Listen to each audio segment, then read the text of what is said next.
Lots of people come to Las Vegas to gamble with little pieces of hardware like these, but others come here to gamble with a different kind of hardware and software, and that gamble is called Comdex, a monster show at which computer vendors from around the world try to make it big in the PC marketplace. Today we'll see what's new at Comdex 86 on this edition of the Computer Chronicles.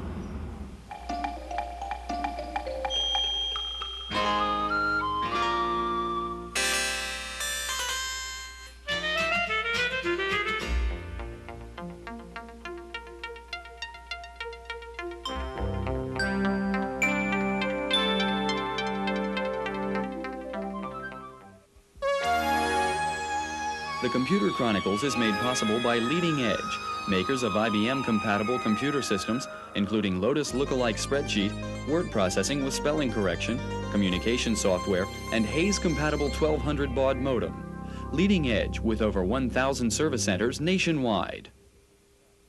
Additional funding is provided by McGraw-Hill, publishers of Byte. Byte's detailed technical articles on new hardware, software, and languages cover developments in computer technology worldwide. Welcome to the Computer Chronicles. I'm Stuart Chaffee, this is Gary Kildall, and this all is Comdex. We're here at Comdex in Las Vegas, Gary, and a lot of people are saying computer conventions aren't as exciting as they used to be, and they're not as important as they used to be. You're here, though, as the CEO of Digital Research. Why do you come here? Why does a vendor come to Comdex? What do you get out of it? Well, it's really a chance to see and be seen, Stuart. The idea is you can go out there and have the customer contact, but you can also go out there and see what the competition is doing. Get some good ideas for some new products, things like that. For example, last year, windowing systems are very important, things like GEM, Microsoft Windows, but this year we're finding it's the applications that are running with the windowing systems that are important. Desktop publishing, for example, is a very important thing that's going on this year. Well, it's just really important for the growth of our industry to have these kind of things happen. Well, we're here at Comdex in Las Vegas, and we're going to take a look at some of the newest computer goodies on show here, from 386 personal computers to the new laser printers to new software packages. And we'll be right back here at Comdex in Las Vegas in just a minute.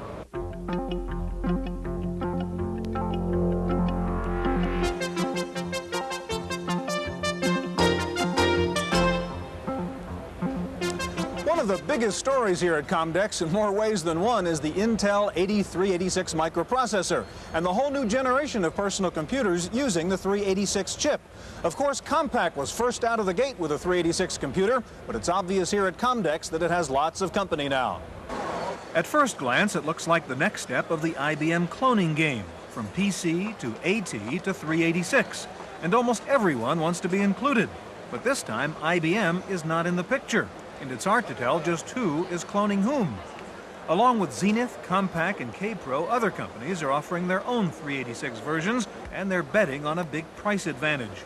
Multitech Electronics, Taiwan's largest computer manufacturer, unveiled a typical model, but at a budget price, $3,995, or about $2,000 cheaper than most. The processing power of the 386 is easily demonstrated using a calculation-intensive application like this engineering design program. Running at a clock speed of 16 megahertz, the 32-bit chip is 2 to 3 times faster than 16-bit AT computers. Multitech's base system comes with 1 megabyte of RAM on the main board, a 40 megabyte hard disk, and IBM-compatible slots. The excitement surrounding the 386 could turn to gloom for AT owners who appear to be facing an expensive new upgrade. But Intel, the source of the 386 chip, is offering an alternative solution. What inboard 386 lets you do is, if you're an AT user, it allows you to upgrade your system to be a 386 system. The 386 inboard allows you to add that processor in and, in essence, create a whole new machine. The introduction of the 386 microprocessor raises the desktop micro very close to the level of a mini-computer, a breakthrough for power users. But it also raises other issues like software compatibility and obsolescence. Well, fortunately, the way that the Intel processor family has been designed, everything that runs on the original IBM PC will also run on your 386 machine. Of course, we can't promise that all the software that comes out for the 386 will run on that first PC, but that's progress. A lot of the new software will require the new machines, but certainly all the investment that they have in training and support and familiarity with their existing software, where the real investment is, in my opinion, will not be obsoleted by the new machines, and that's the right perspective.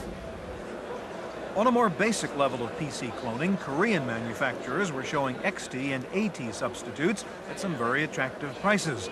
Samsung Electronics, producing everything from semiconductors to CRTs, introduced an XT clone with a retail price under $800. Samsung's own AT clone would sell for less than $2,000. Computers competed for space with cars at the Hyundai booth, where the company's successful venture into the automobile market served as a symbol of its future computer plans. In a show of marketing bravado, Hyundai plans to sell its blue-chip line of IBM compatibles through discount stores and mass merchandisers. We have a unique approach in that sense. We view that the personal computer is being regarded as a sort of a household item, which cannot be that much differentiated in terms of functions and so forth. So we took that particular segment for that approach. Hyundai is another large industrial conglomerate producing a wide spectrum of electronic components. In the past, these parts have been going into other computers, but now they'll be going into the company's own products. I think the market we are trying to serve is that the market that had not been well served by the other competitors, like particularly from Japan and European sources. Somehow they did not take that aggressive approach in the before. Maybe they have some cost production problem, and so we believe that this will not pose any direct competition with them. In fact, this is the area that we feel that we can do far better in terms of the ability to provide a low-cost product, particularly in such a time that the Japanese yen has been so appreciated. From the People's Republic of China came yet more clones, but these featured some highly unusual software. 那么在一个里面，我们也带了一些中医看病的办法和中国系谱。我们希望呢，对人类的健康做一点贡献。 We are mainly this time we are bringing our software with the acupuncture and also the recipes to mainly look after the health of the foreign people. The Beijing Guangzhou Computer Center hopes to attract attention with its acupuncture and culinary software, which can read and display in both Chinese and English. The computers are available in all modern configurations, including an 8286 version with an 80-megabyte hard disk, a local area network, and you can even get a Chinese character spreadsheet. If there was any sign of visible progress at Comdex, it was in the portable computers on display, which for the first time had visible displays. Thanks largely to some giant leaps in LCD technology, Zenith, NEC, and DataView introduced a new generation of laptop portables with sharp, bright screens. The Zenith Z181 was one of the first machines offering the so-called Super Twist, or birefringent liquid crystal displays. The result is a crisp blue-on-white screen with a 12:1 contrast ratio, about 4 times better than a conventional LCD. To overcome the added weight and bulk of the new portables, the DataView company cut its computer in half. The DataView Snap comes in 2 parts, the main unit with keyboard, CPU, and external ports, and the floppy disk unit, which can also be fitted with a hard disk drive. The 2 halves are connected by an infrared beam. Hopefully, Snap users will make sure they take the right half before they go out the door. NEC's entry in the new generation of portables was a slim, compact machine with a bright, sharp screen and impressive processing power.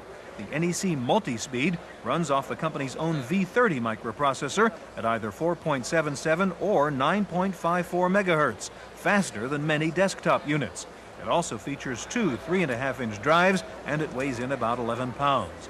Unfortunately for laptop fans, second-generation hardware comes with second-generation prices. Most of these units retail for about $2,000. This year's Comdex was also a showcase for desktop publishing, relying on the usual Macintosh or PC, a laser printer, and page description software. Increasingly, manufacturers are packaging these elements together and selling them as units. Hewlett-Packard unveiled a system based on Ventura software. It offers a high-resolution color screen, Mac-like interface, and HP's own LaserJet printer. Compatibility is not restricted to clones of IBM architecture. Laser printer clones were everywhere, and while most companies seem stuck on the same basic internal design, at least the prices are dropping. Oki Data presented a $2,200 machine with 15 resident fonts and up to 512K of memory. The laser line is compatible with the HP LaserJet and IBM software.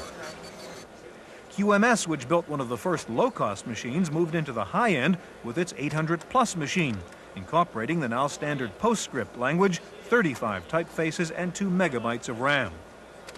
3 new NEC printers use laser technology, but in a different way.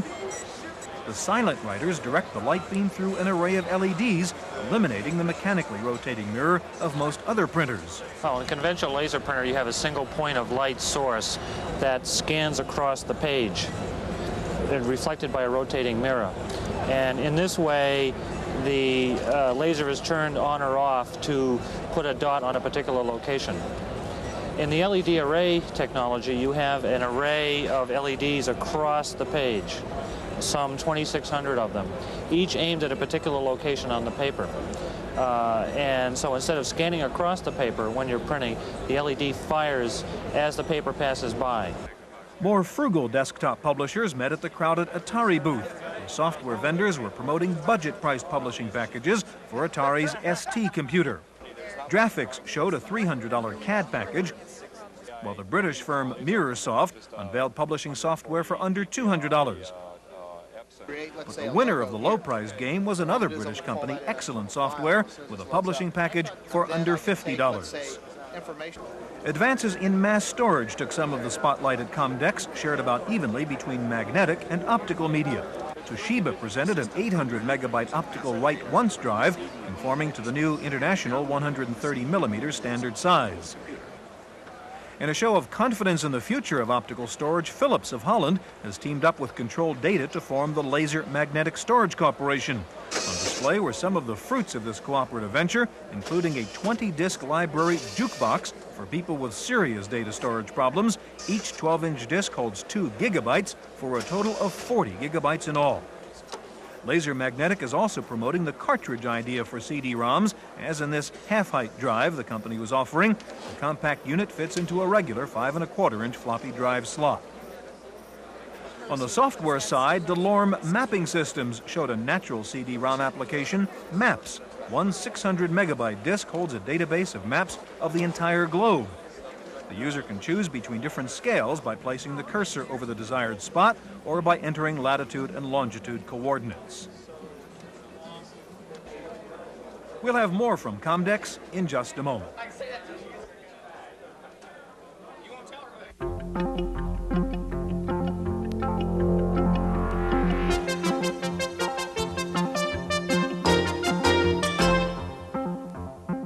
There's a lot of hype and gimmicks here at Comdex, and it's hard to sort through the inventions that will never see the light of day and those that signify the next great trend.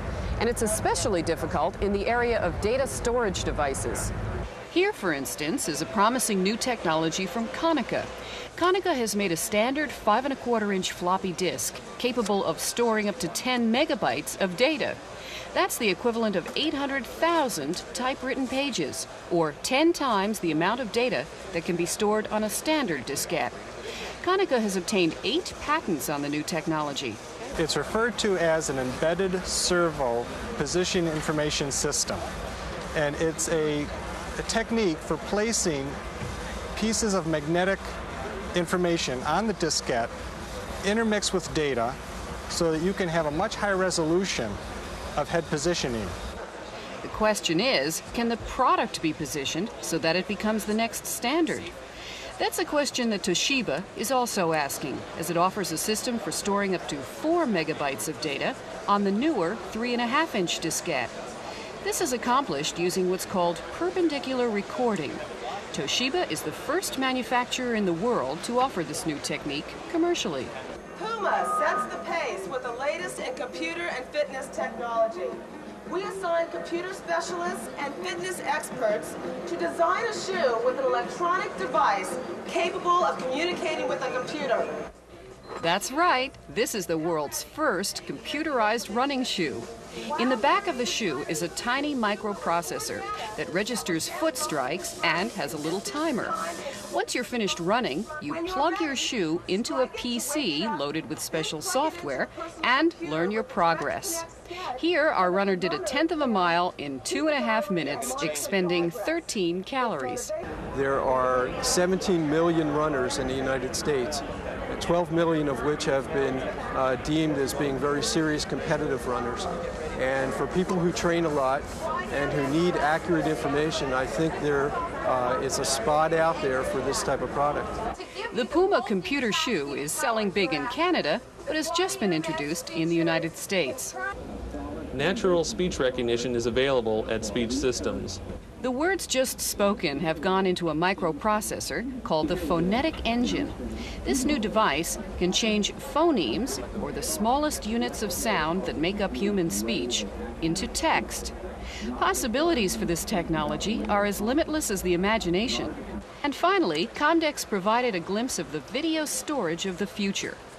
This system is called PC Movie Maker. Employing a high-capacity optical disk drive from Optitech, this PC is also installed with special database software and peripheral cards for video and stereo audio processing. Basically, the idea is that using the IBM PC to record the audio-video information and our database program, you can record hours of material per optical disc and have that at your fingertips with no need for tape rewind or tape fast-forwarding, and with absolutely no tape wear, because this is a disc-based system, which is a permanent medium. The expense, though, might prohibit a lot of people from buying it, wouldn't it? Well, at under $10,000 for the board set, there's no equivalent anywhere. And our direction is to bring the price further down and make it available for the consumer market. Those were some of the surprises at Comdex. It'll be interesting to see in a few years how many of these devices have become a part of our lives. For the Computer Chronicles, I'm Wendy Woods.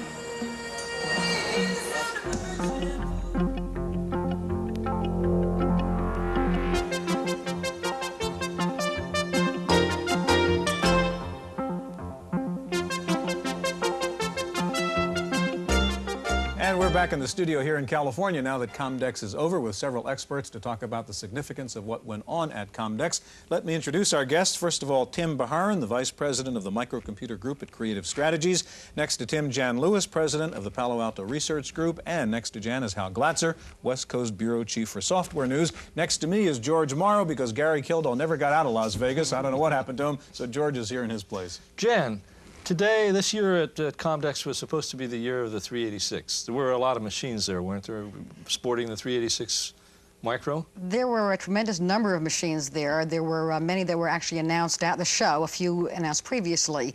The interesting thing about it is that it was sort of a defensive move. Many vendors felt they had to come out and announce 386 machines just for defensive reasons, to be competitive, and yet what you really see is a lot of these machines will not be shipping for some time to come yet. Really? So they introduced them, but the ship dates are still uncertain? The ship dates are still uncertain, and even the ones that are shipping now are shipping in very small quantities. Yeah, and let's go beyond that. We've got the 386 machines. Is there software around to take advantage of the 386 machines? That's really the key question. At this point in time, there is no software that specifically takes advantage of the 386.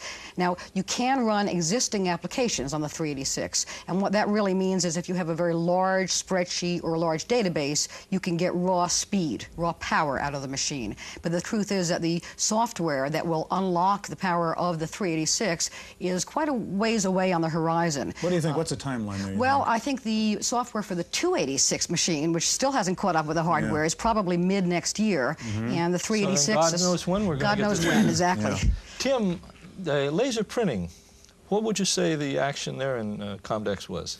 Well, probably a couple areas. First of all, the whole concept of desktop publishing has gotten everybody kind of jazzed. And I know I chaired the session on desktop publishing on Thursday, and we had 1,200 in attendance and turned 400 away. And so, of course, that is something that is driving. So it's still very hot. But as an office automation tool in general, if you went to the floor and tried to actually find a daisy wheel printer, you would have a hard time finding that. It's the whole concept of laser printers are definitely starting to move in the direction where they will dominate the market shortly. Hal, you follow software. What would you say the news in software was at the show? Well, we rarely see new software products unveiled at Comdex anymore. It's just impossible to run a good demonstration. Sure. And a lot of stuff that you do see isn't really ready. Sure. But since I follow larger system and large organization purchase type of software, what I'm noticing is that everyone with an established application now has a local area network version. Everyone wants to run on networks, and it happened that I chaired a session on local area networks, and it brought out quite a lot of people who need to supply complete systems and complete solutions to businesses, mostly medium to large size businesses, and they all want to run their favorite applications in the network. They don't want to have onesie-twosie software on people's desk anymore. Jan, how about the network? Was there network hardware? Is there anything happening there to suggest the emergence of standards? There's quite a bit happening in terms of local area networks, but very little that actually suggests the emergence of standards. There are, you might say there are many, many standards in the local area network. There's so many, you have your choice. Tim, that's also apparent in the software that drives these laser printers. There's confusion there, isn't there? Yeah, the company that's had the real jump on that is Adobe. Yes. With their PostScript. And of course, Apple picked that standard up. And then most recently, Hewlett-Packard went to the Imagen product called DDL. And of course, the difference between the two is PostScript is a single-page document at a time, where DDL is a full document and can be in multiple. What about the laser printers again on price? I mean, one of the things we hear, we've got to wait for those laser printer costs to come down so you can buy one, for instance, at $1,000. Then it becomes a printer everybody could buy. How far away are we from that? What were the prices of the laser printers newly introduced at Comdex? Well, the best we could find was somewhere between $16 and $17.95. But now that Ricoh is going to challenge with some very big players coming down the line, as well as Konica and a couple other engines that are coming out, there's no question within the next 2 years we'll probably see them break that $1,500, $1,400, $1,300 price point. And by the time we get into 1989, it'll be under $1,000. The mood of the show was much more optimistic this year than last year, wasn't it? Very much so. What do you people feel next year holds for us in terms of where the industry is headed? Hal? Well, I think we're going to see more of the same. I think that quite a few of the marginal companies have either dropped out or been bought by other people. I think that the show has reached what is probably its natural optimum size. It was about 90,000 people 2 years ago, and it was almost unwieldy. There was no cabs to be had. There were no hotel rooms to be had. And that reflects, I mean, that says something. There's just too many people crowding in. At 80,000, which is the optimistic number, I would have put it maybe closer to 70,000. You had a full house, and every cab driver had a fare. I never heard a single complaint from any of the service people in Vegas. These are people that I, as a reporter, tend to listen to get a sense of, is this crowd happy? So the yes, city people was were going full, out, the city was full, they were eating not dinner. Too full. But not overcrowded. What about on the floor, Jan? What was there? Were people selling things? Is there a legitimate upturn coming out of this? I think there is a legitimate upturn. If you looked at the quality of the people and of the questions that were being asked at the booth and of the reasons the questions were being asked, there was legitimate business that was being done and legitimate interest in the products and plans, basically, of incorporating the products into the industry. Is there any general theme that we'll see next year? Well, I think the first thing is that, a lot of people have been talking about the low end of the market being established. And although the prices are there, I don't really believe next year is a new user market. It's more likely to be the Fortune 2000, 3000 workers who have PCs on their desk and already have established understanding. Replacement market. Well, replacement, but also possibly even taking it at home for the sole purpose that they can do what they've done at work, take that disk home or whatever, which to me is probably the best networking solution you've got. And ultimately, they're going to drive that market strictly because they can buy this thing for $800, $900 now.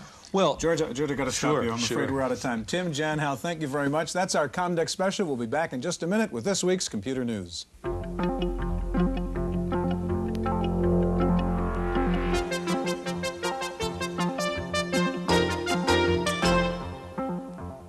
In the random access file this week. Despite the furor over the sale of U.S. military hardware to Iran, one U.S. company in Virginia is reportedly negotiating to sell computer war game software to Iraq.